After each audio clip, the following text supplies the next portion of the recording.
حضرت عبداللہ بن عمر رضی اللہ عنہما سے روایت ہے کہ رسول اللہ صلی اللہ علیہ وسلم نے منبر پر کھڑے ہوئے اور فرمایا، تم میں سے جو جمعے کے لیے آئے وہ غسل کرے۔ صحیح مسلم 1952۔ حضرت عبداللہ رضی اللہ عنہ سے روایت ہے کہ حضرت عمر بن خطاب رضی اللہ عنہ جمعے کے دن لوگوں کو خطاب فرما رہے تھے کہ اسی اثناء میں رسول اللہ صلی اللہ علیہ وسلم کے صحابہ میں سے ایک شخص داخل ہوا۔ حضرت عمر رضی اللہ عنہ نے انہیں آواز دی، آنے کی کون سی گھڑی ہے؟ انہوں نے کہا، میں آج مصروف ہو گیا، گھر لوٹتے ہی میں نے اذان سنی اور صرف وضو کیا اور حاضر ہو گیا۔ حضرت عمر رضی اللہ عنہ نے کہا، اور وہ بھی صرف وضو، حالانکہ آپ کو معلوم ہے کہ رسول اللہ صلی اللہ علیہ وسلم غسل کرنے کا حکم دیتے تھے۔ صحیح مسلم 1955۔ حضرت ابو سعید خدری رضی اللہ عنہ سے روایت ہے کہ رسول اللہ صلی اللہ علیہ وسلم نے فرمایا، جمعے کے دن ہر بالغ شخص پر غسل کرنا واجب ہے۔ صحیح مسلم 1957۔ حضرت ابو ہریرہ رضی اللہ عنہ سے روایت ہے، نبی اکرم صلی اللہ علیہ وسلم نے فرمایا، ہر مسلمان پر اللہ تعالیٰ کا حق ہے کہ وہ ہر 7 دنوں میں کم سے کم ایک بار نہائے اور اپنا سر اور اپنا جسم دھوئے۔ صحیح مسلم 1963۔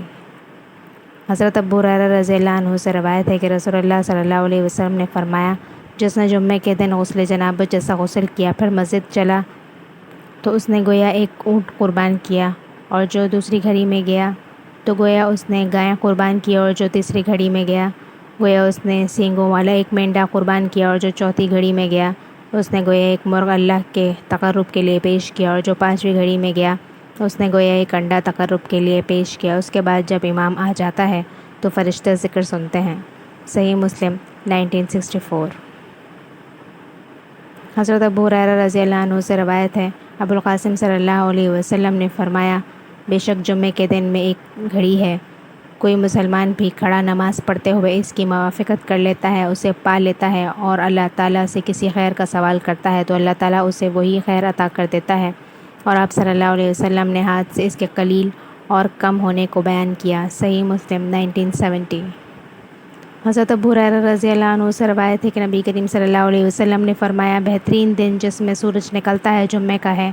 اسی دن آدم علیہ السلام کو پیدا کیا گیا تھا، اسی دن انہیں جنت میں داخل کیا گیا اور اسی میں انہیں اس سے نکالا گیا، خلافت عرضی سونپی گئی اور قیامت بھی جمعے کے دن ہی برپا ہوگی۔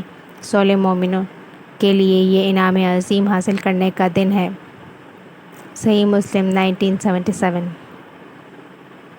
حضرت ابو ہریرہ رضی اللہ عنہ سے روایت ہے، رسول اللہ صلی اللہ علیہ وسلم نے فرمایا، ہم سب سے آخری ہیں اور قیامت کے دن سب سے پہلے ہوں گے۔ یہ اس کے باوجود ہے کہ ہر امت کو کتاب ہم سے پہلے دی گئی اور ہمیں ہماری کتاب ان کے بعد دی گئی۔ پھر یہ دن جسے اللہ تعالیٰ نے ہمارے لیے لکھ دیا تھا، اللہ تعالیٰ نے اس کے لیے ہماری رہنمائی فرمائی۔ لوگ اس معاملے میں ہمارے بعد ہیں، یہود کل جمعے سے اگلا دن یعنی ہفتہ منائیں گے اور نصارہ پرسوں یعنی ہفتے سے اگلا دن اتوار منائیں گے۔ صحیح مسلم 1978۔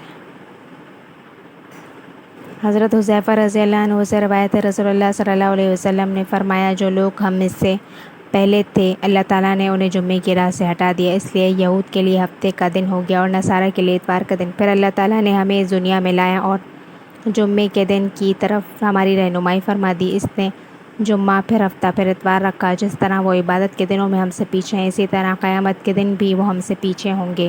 اہل دنیا میں سے ہم سب کے بعد ہیں اور قیامت کے دن سب سے پہلے ہوں گے، جن کا فیصلہ باقی مخلوقات سے پہلے کر دیا جائے گا۔ صحیح مسلم 1982۔ حضرت ابو ہریرہ رضی اللہ عنہ سے روایت ہے، نبی اکرم صلی اللہ علیہ وسلم نے فرمایا، جس نے غسل کیا پھر جمعے کے لیے حاضر ہوا، پھر اس کے مقدر میں جتنی نفل نماز تھی پڑھی، پھر خاموشی سے خطبہ سنتا رہا حتیٰ کہ خطیب اپنے خطبے سے فارغ ہو گیا، پھر اس کے ساتھ نماز پڑھی، اس کے اور اس جمعے سے لے کر ایک اور پچھلے یا اگلے جمعے تک کے گناہ بخش دیے جائیں گے اور مزید 3 دنوں کے بھی۔ صحیح مسلم 1987۔